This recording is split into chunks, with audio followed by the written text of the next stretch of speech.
In the middle of all the action last Sunday, I read this Twitter note from Ford Racing. Ken Block had a promising weekend at the Oregon Trail. I click through the link because I'm thinking SD viewers want to hear some good news about KB.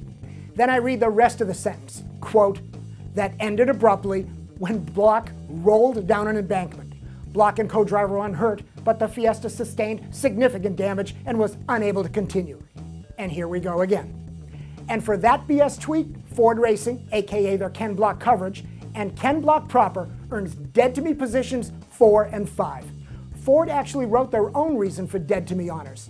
Quote again, clearly Block's Fiesta was the class of the field and appeared headed for a podium, if not victory.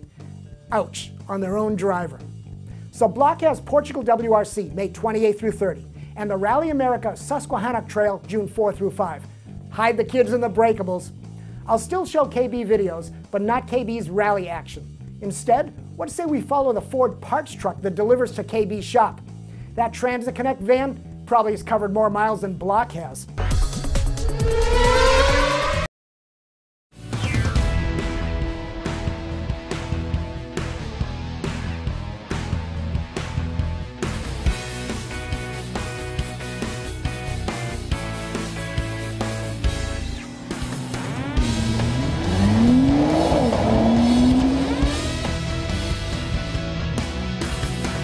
Exclusively at autostream.com/yoparts. It's Friday, so the news, blogs, forums have hacked through a ton of info on Monaco and Nurburgring.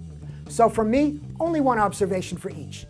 In Formula One, we're seeing so many mistakes from the teams as they try to chase Red Bull.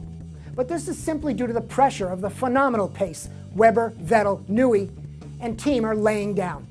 Pressure's part of racing, so now we'll see the true character of the drivers and those teams. It may be inspiring, it could get uglier. The Porsche hybrid came close, so close.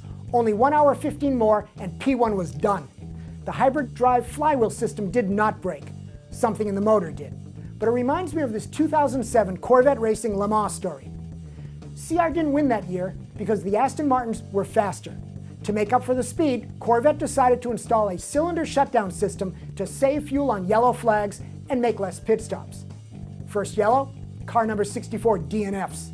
Seems the harmonics from the shutdown V8, now a V4, shattered the carbon drive shaft the minute he turned it on. The DNF was reported as drive shaft failure, but that was not the real reason. Maybe a similar wordplay is going on with the Porsche hybrid DNF. The P car can run for extra power or fuel savings. It was getting 2 extra laps per pit stop. I'm thinking that means they could add the 162 electric horsepower to the natural 480, or run the NA motor slower and use the electrics to stay at 480. Point is, and I could use some commenter help on this, I wonder if a similar interconnected factor stressed the GT3R engine in a new way. Oh, and here's the advantage of having an old guy host ShakeDown. Anyone remember the first hybrid in Le Mans racing? This 1998 Panos Q9, built with the help of Zytec. Recognize that name? The McLaren KERS. Q9 did not qualify for the French 24, missed by only 10 seconds. Did run the Petit Le Mans, finished second in LMGT1, only 2 cars in the class, but it did do 317 laps versus the winner's 381. I'm recording this on Tuesday as I'm headed on a biz trip, ending up at the Laguna Seca ALMS race for a quick visit. I guess I'm there now. We'll be snooping for stories and some pre-Le Mans insights from the teams going over. Corvette, Flying Lizard, Risi, Highcroft. Anyone else? No need to talk to Bobby Rahal. His team did not get picked to rep BMW at Le Mans. That responsibility goes to Team Schnitzer, only the winners of the Nurburgring 24. Corvette is celebrating their 50th anniversary racing and winning at Le Mans, at Laguna.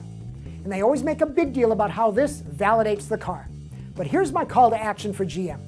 If you really want Corvette to have racing cred versus the sports car brands in today's world, take note of that Nürburgring race. You only had 2 teams enter 2 Corvettes. Porsche, BMW, Audi, Aston Martin had 125 cars between them because their racing programs build and sell race cars, track cars, GT3, GT4 specs. Yeah, they have factory teams like yours, but it's the customer cars that are doing the hands-on branding validation. So since Big Ed is telling me GM is back, with cash, When C7 comes around, enough with the carbon edition race car look models, it's time to build a real customer race car and really throw down the gauntlet. And I do the same with a Cadillac V Coupe, but what do I know? Besides ranting, I also love to connect abstract dots. Watch this. When visiting Mike Spinelli for a ShakeDown anniversary show, he tried to make a point about his 0 to 60 magazine and used as a touch point a reference to vans. Now Toyota's trying to give its new Sienna van street cred with its swagger family viral. Streets and the cul-de-sacs, proud parent of an honor roll student, Jack. But they just ripped off the promo for a fave TV show of mine, Sunny in Philadelphia, who in fact riffed off the old 1989 LL Cool J video. What Spinelli was trying to tell us was that van cred comes from stuffing F1 power into the cargo space. Ford did it with their Supervans 1, 2, and 3. Renault went nuts with their Espace. Now we've got street cred.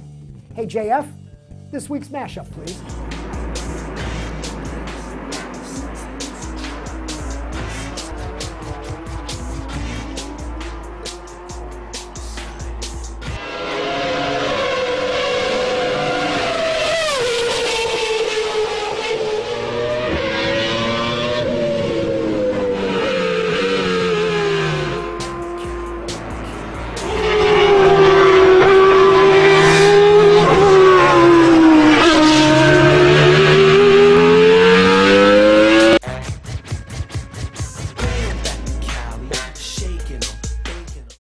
Matt Farah and Black Magic. I'm not talking one of his weird road trip test drives. You know. I'm Matt Farah. Today we're taking voodoo lessons from a real New Orleans witch doctor to exorcise the demons out of this bad-handling Toyota Venza. No, sideburns. I'm talking Matt's partnership with blackmagicshine.com, car care products, and their Your Design, Our Shine online promotion, where you get to style the paint for the Blackmagic-sponsored Shelby Mustang GT500 Matt will drive in the Bull Run Rally, July 9 through 16. Last year we got Matt this Blackmagic Rally gig, and he got Ford to give him the first Ford Raptor. Tom Morningstar, JF Musial, and Matt videoed their rally road trip. It's still posted on YouTube. And it was good enough for Blackmagic to sign Matt up again for 2010. Ford stayed on board too. But this year we need you to make his Mustang shine. So click over to blackmagicshine.com and vote, enter, design. Contest ends June 9th. And check out the Blackmagic products too. You know, I watched a whole season of Bull Run TV before I realized Bill Goldberg was not Matt Farah.